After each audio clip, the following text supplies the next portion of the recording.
then that's the way it's gonna be. Before dictionaries, you could spell any word any way you wanted and be right.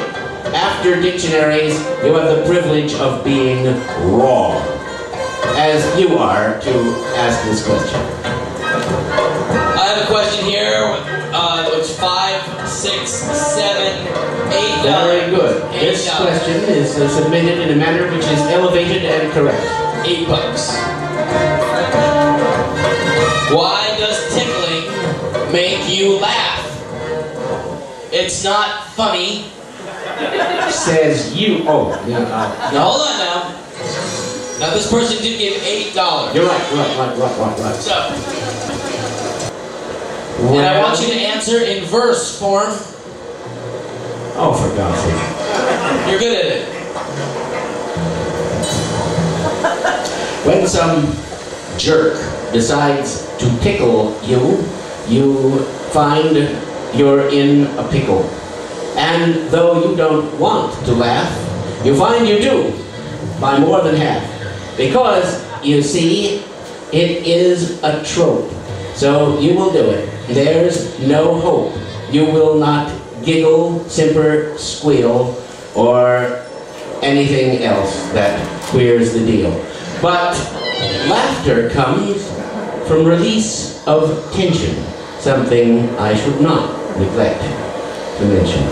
And the tension comes from being tickled. So there you are, profoundly tickled.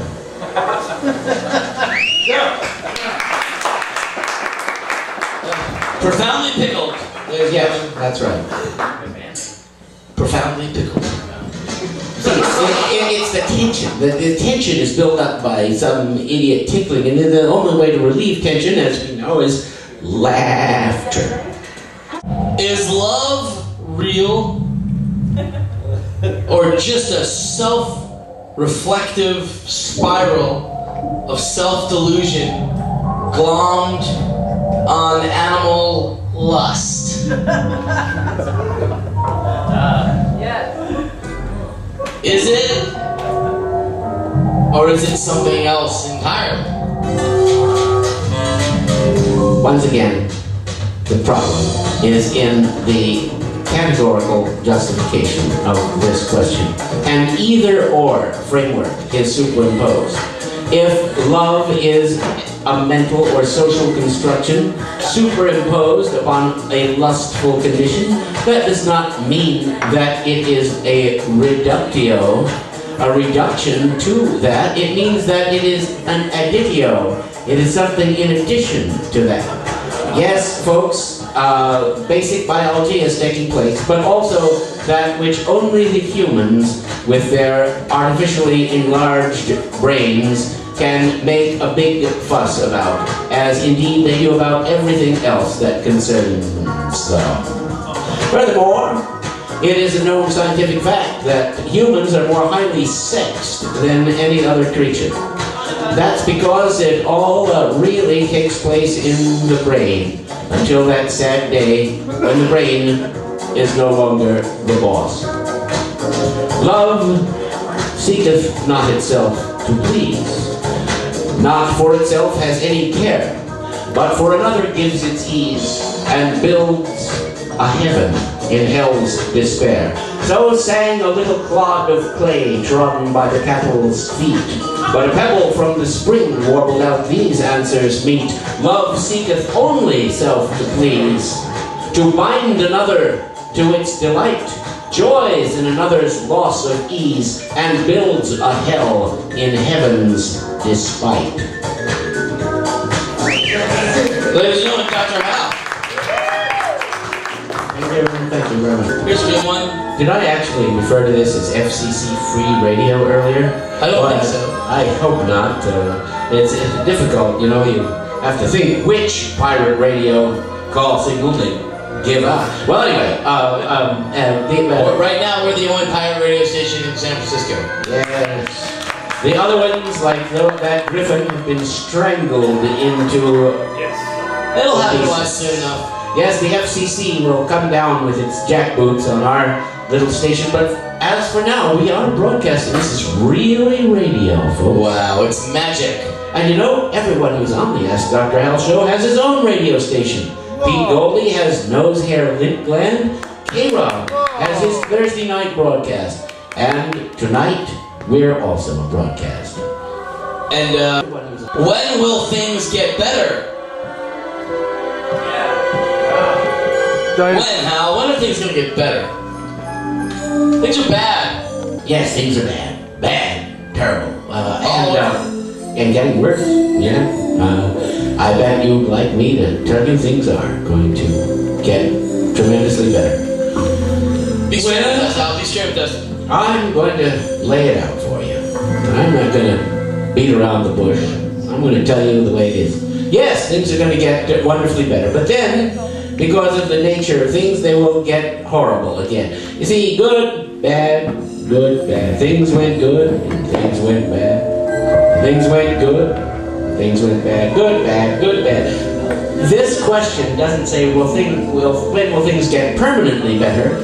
And I'm glad it doesn't, because that question would have to be answered assertively in the negative.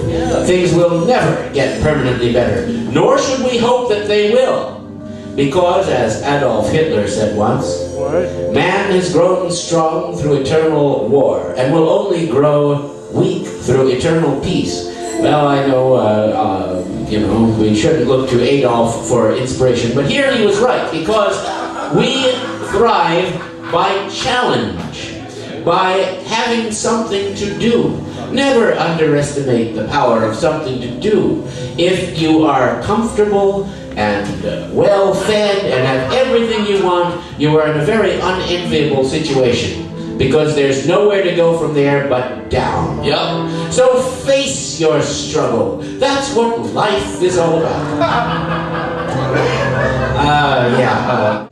No, what? That's the soulful Hitler. No. All right.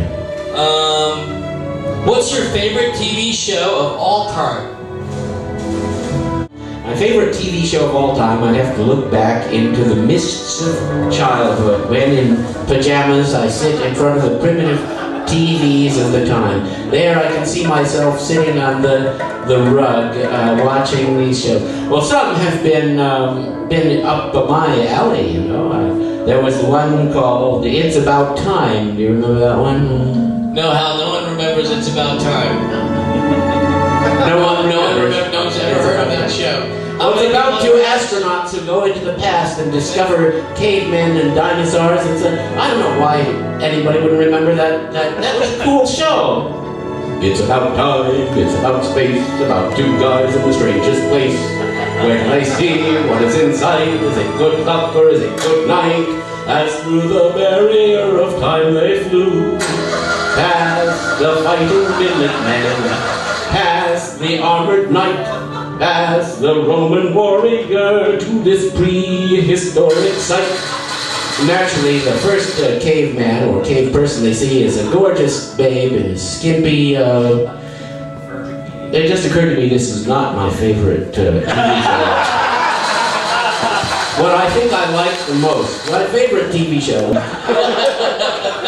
it was the cartoon hour in New York City in 1956 called Early Bird Cartoons, shown at 6 a.m. in New York, where they showed the silent cartoons produced by the Paul Terry Studio. I was fascinated by them then and now. Who asked a question about fictional religion, science, and religion? Is that you? You're about to lose a row. On the edge of the platform. We want everyone here to be safe and comfortable on our platform. Safe. It's very important that you remain safe. Yes, especially in what's about to follow. The KroB Moment. Eat this. Drink this. Drink it. Here.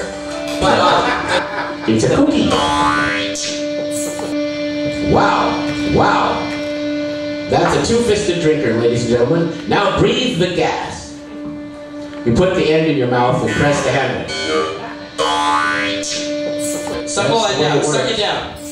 Here's the question. He's breathing the gas, ladies and gentlemen. Ladies and gentlemen, are you ready for the question? Of course they are. Here it is. How is science less fictional than religion? Does the person who asked this question intend to challenge the bona fides of science?